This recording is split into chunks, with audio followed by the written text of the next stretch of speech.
imposes 3 conditions that must prevail before the President orders any such number of police officers to proceed on another country for service.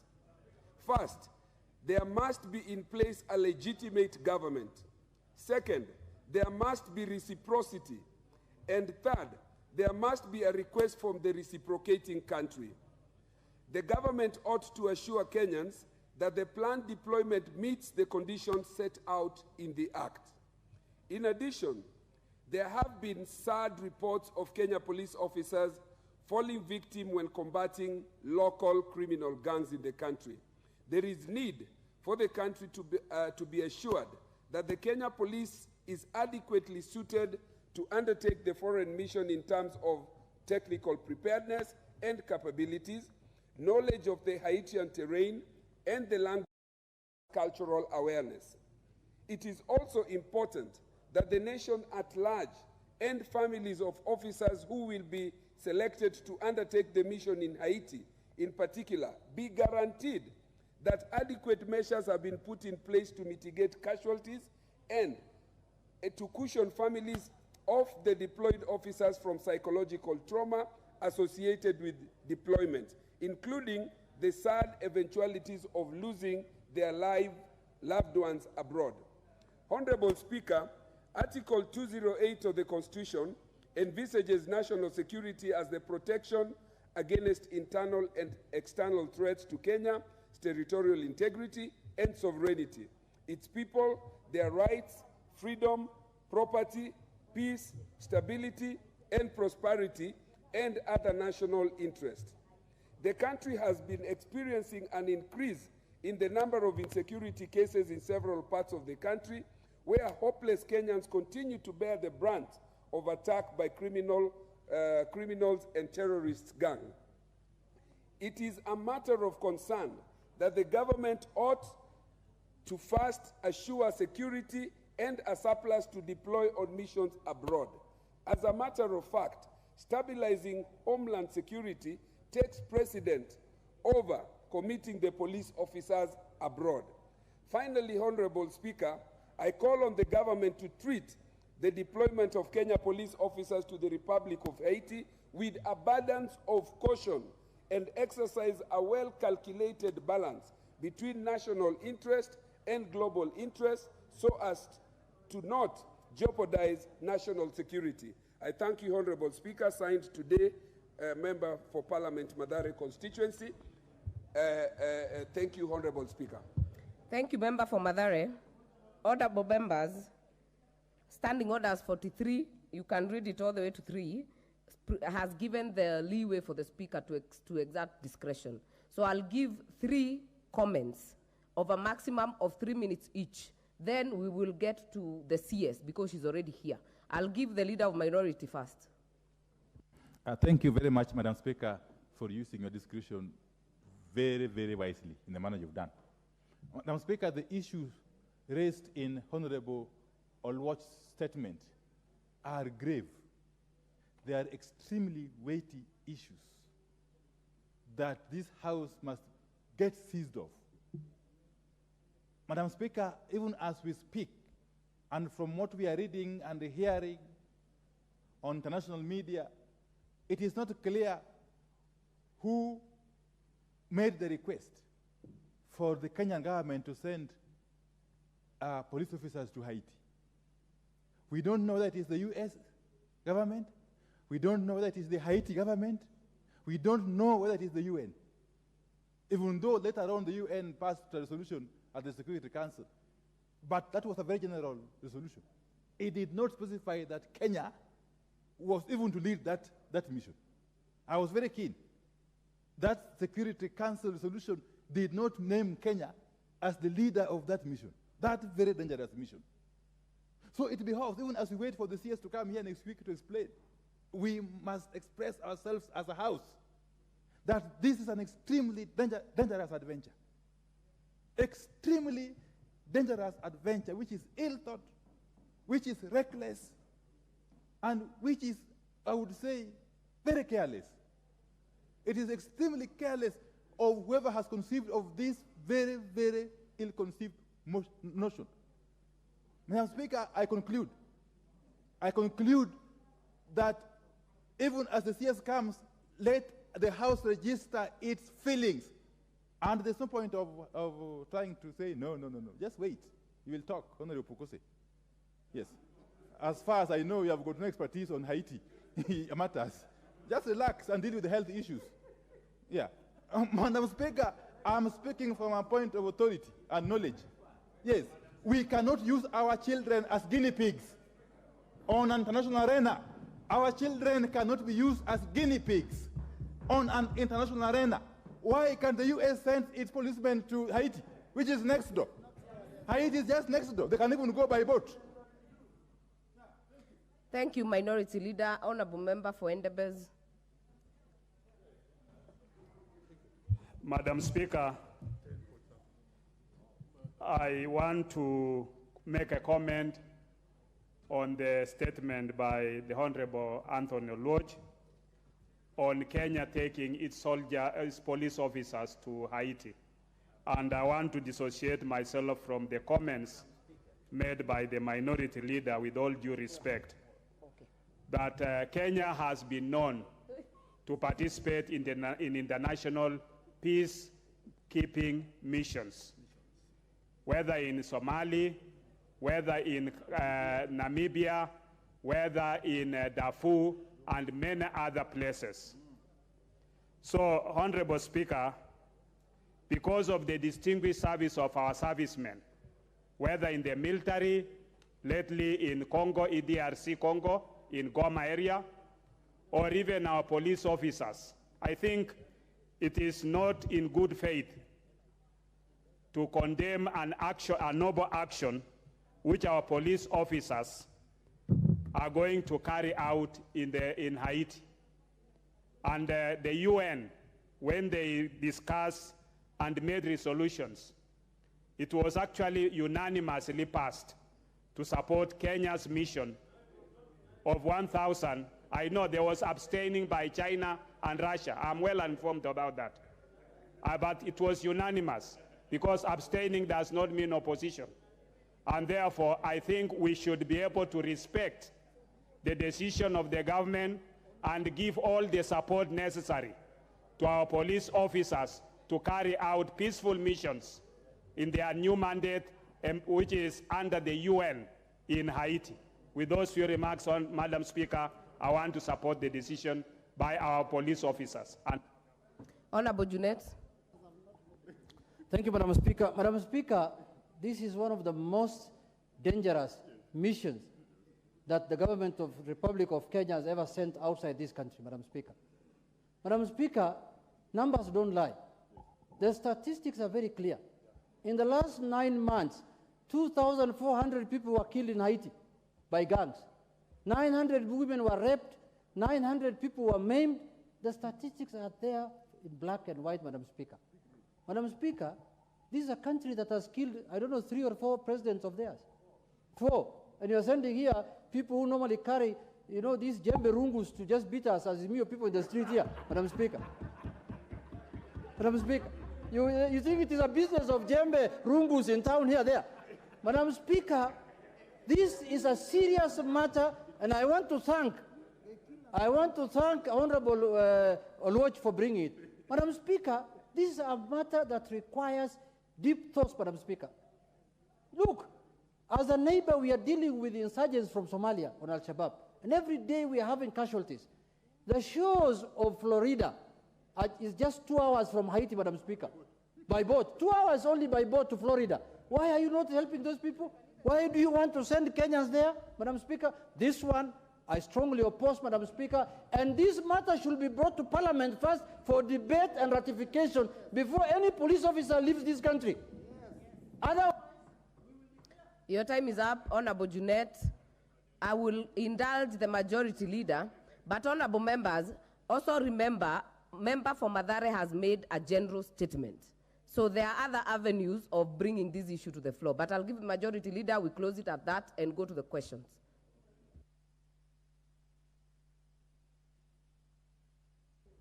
Thank you, Honorable Speaker. Let me thank the member for Mathare, Honorable Anthony Oluoch, for that general statement. which I must commend him because it was done in a rather professional manner, not in a manner to disparage our officers, not in a manner that is unpatriotic, as the leader of minority and the minority whip have endeavored to show their unpatriotism in disparaging our officers, our sons and daughters in uniform. And Honorable Speaker, we also can't use this floor to discuss a friendly nation like the United States of America, unless we have a substantive motion that has been brought, and I believe the statement by Honorable Anthony Oluoch had nothing to do with the state of the United States. Therefore, even to be imputing improper motive on the United States or indeed our officers who are being deployed in parts of the world, and we are part of the global world and the nations of this world, Honorable Speaker. And I've heard what the Honorable Junet is asking, that they share borders, of course, with other countries, just like the Kenyan state does not share a border with the Democratic Republic of Congo. And our officers are there, with the approval of this House. Therefore, Honorable Speaker, if we are part of the community of nations, we must act as part of that community of nations. Today it is Haiti. Who knows? Tomorrow could be one of our neighbors. Could be us.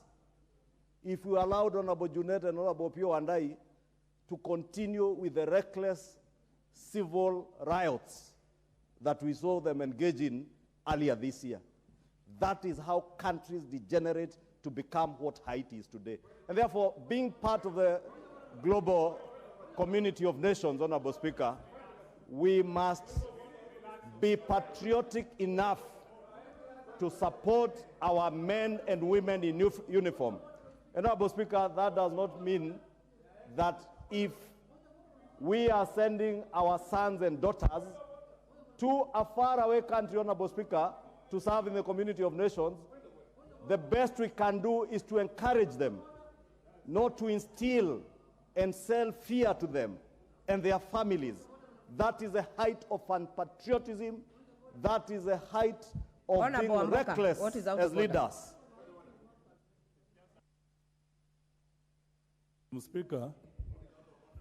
Madam Speaker, is the Honorable Ichung'wa in order to continually discuss our leaders, AZIMIO leaders, in bad light while knowing that the Kenyan police are not trained in the military affairs and are going to die in Haiti?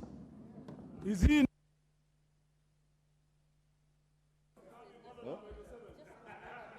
Majority Leader. Honorable Speaker, please allow me to ignore the Honorable Jack Wamboka, the member for Bumula, because he may not understand some of these things and we understand him.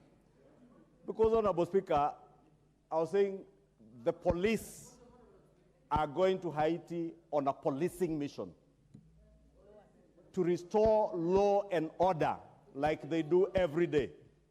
Honorable Speaker, they are not going into a nation where there is war. And there's a whole difference between restoring law and order. That is why we are not sending the Kenyan Defense Forces. We are sending the police to restore, to deal with gangs, Honorable Speaker. Honorable Speaker, that particular, Honorable Speaker, if you can protect me from these unnecessary interjections by people who Actually, Majority Leader, we had capped 2 minutes. Kindly wind up. Let me finish. It's only that I'm being interrupted by this otherwise reckless shouting by the people on the front bench. Honorable Speaker, I was saying, let us be patriotic enough not to sell fear to our officers, to encourage our officers. Many young men and women in this country are waiting for police recruitment to Majority join Leader, those do you forces. want to be informed by Honorable Junet? I definitely would not desire to be informed on any subject. You have 30 touching seconds. on security Wind by up. the Honorable Junet. 30 Not on seconds. security. Majority Leader, 30 seconds. I do Wind up. not wish to be informed. Honorable Speaker, I was saying let us allow our officers and as many young Kenyans wait on the waiting lines to join our forces, be it the police service, be it the military. As leaders, we must be in the forefront to show patriotism, to support them, encourage them, and ensure and pray for them as they go to serve the community of nations, Honorable Speaker. The same leaders who are disparaging our police officers here are the same leaders who are crying like small babies to have their security restored, including their top leadership. You should be ashamed of yourselves to be disparaging. Order, members. Majority Leader, order, members. Order, members. We will not indulge more than that on this issue. The CS Health is in the House. We will go to the questions. We have already overshot the time that we would have had the CS start. So we will have the first questioner, Honorable Mishi Mboko. Ask your question. Honorable Member for Nyando, take your seat. Honorable Mishi, ask your question. Thank you, Madam Speaker. Madam Speaker, I raise to ask question 009 of 2023. Could the Cabinet Secretary enumerate the data analysis in respect of cholera cases in areas where oral cholera vaccination exercise was conducted in February 2023? B, state the contribution of International Coordinating Group, ICG, in the cholera vaccination campaign, including the number of vaccine doses and the condition associated with this support in the country. 3, elaborate on the strategies that the Ministry in collaboration with county government have put in place to ensure effective distribution and administration of cholera vaccine in the most affected counties in the ongoing oral cholera vaccination drive. And the last one, state the number of personnel involved and resources allocated to the ongoing oral cholera vaccination drive. I thank you, Madam Speaker. Thank you, Honorable Cabinet Secretary. Please note we have quite some number of questions, so keep your answers short and precise so that we can make progress. Please take the microphone.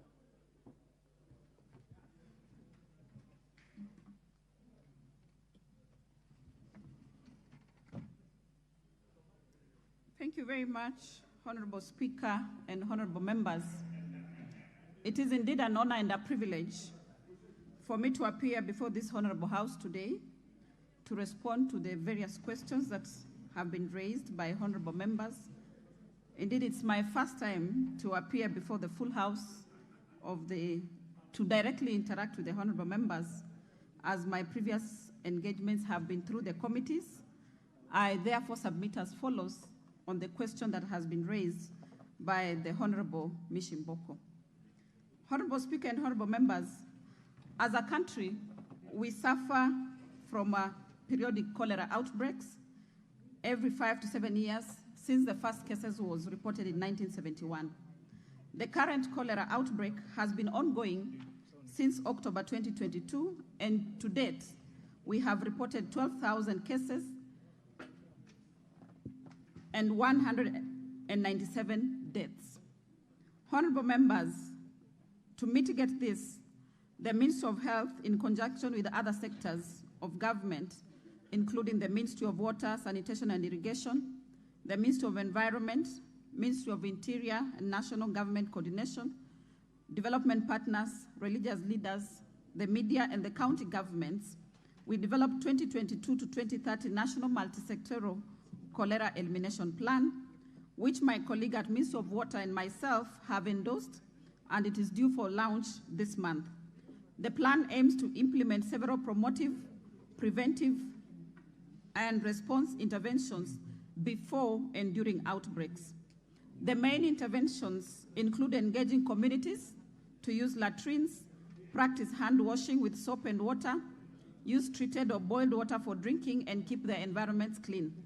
The government is also expanding safe water and sanitation infrastructure across the country. In addition to these traditional cholera prevention and control measures, the country conducted its first oral cholera vaccination campaign in February 2023 in the highest risk sub-counties in line with our multi-sectoral cholera elimination plan. The goal of the National Multi-Sectoral Plan targets to reduce local transmission of cholera cases to 0 by 2030 and reduce cholera deaths to 0 by 2030. We have just concluded the second phase of the campaigns, which was done in August 2023, this past weekend, in 8 sub-counties of Embakasi Central, Kamkunji, Nairobi, Kajiado East in Kajiado, Wajir North in Wajir, Suba South in Homa Bay, Moyale in Marsabit, Mandera East in Mandera. We also targeted institutions in Machakos and new arrival refugees in the refugee camps within Garissa. The August 2023 campaign targets to reach 1.7 million people. The February campaign involved 9 sub-counties in 4 counties, Embakasi East and Mathare, Nairobi, Wajir East and Wajir South in Wajir, Garissa Town, Dadaab, Fafi, Lajera, including the refugee camps, and Bura in Tana River County. We targeted to reach 2.2 million people, and we were able to vaccinate 99.2% of them. As a result of the campaign, we saw a drastic reduction in cholera cases in the affected counties and also nationally in a table that I have attached to my presentation. Speaker and honorable members, the contributions of International Coordinating Group, including vaccine doses and conditions. The International Coordinating Group is an international consortium that brings together 4 members agencies, that is the International Federation of the Red Cross and Red Crescent Societies, which has a strong country presence for community health promotion, local social resource mobilization, and provides support to states during disasters and epidemics. The second agency is Medicine Sans Frontiers, which is an independent field-based NGO that provides healthcare to vulnerable populations in emergency settings.